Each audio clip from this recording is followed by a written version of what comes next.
This is the big secret to making the best popcorn. Better than the kind they sell at the movies.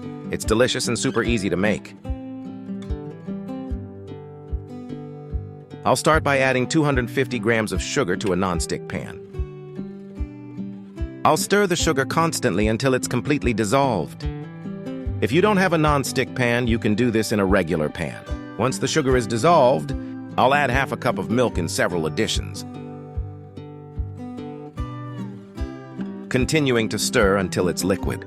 Guys, this is the secret to getting the best popcorn, just like the kind they sell at the movies.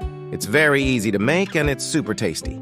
I'm sure everyone will love the result. At this point, I'll add a tablespoon of butter, but you can substitute margarine and it won't be a problem.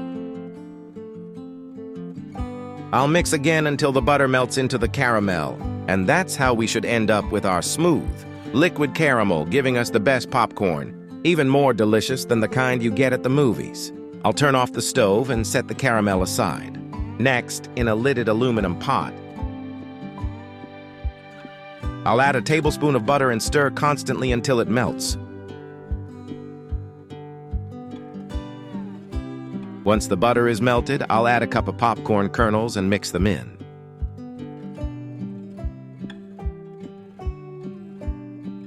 Now, I'll cover the pot and let it cook over high heat until all the popcorn is popped.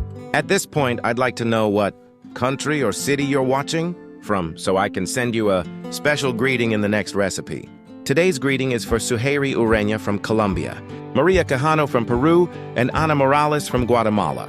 Thank you for always watching and enjoying our recipes. Once all the kernels have popped, I'll remove the pot from the heat and transfer all the popcorn to a plastic container with a lid.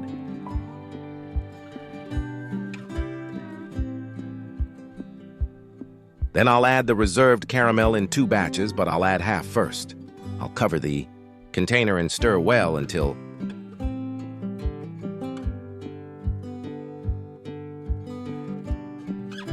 the caramel is fully incorporated with the popcorn. If you've made it this far in today's recipe, it means you're enjoying it. So, leave us a message below saying, "I love popcorn," so we can give you a special shout out. Next, I'll add the rest of the caramel, cover, and stir again to combine. But if the caramel hardens, we need to put it back on the stove over low heat to melt it. And now our caramel popcorn, just like the kind they sell at the movies, is ready. Look how delicious it looks. We've made some caramel popcorn that's just as good as the kind they sell at the movies. I'd love for you to rate this recipe from 0 to 10 to let me know if you liked the result. Thanks for watching this recipe to the end. I hope you enjoyed it. Let me know if this is the first time you've seen one of my recipes. And if so, don't forget to subscribe on YouTube as Chi1A and turn on notifications so you can always receive our recipes. Hugs and see you in the next recipe.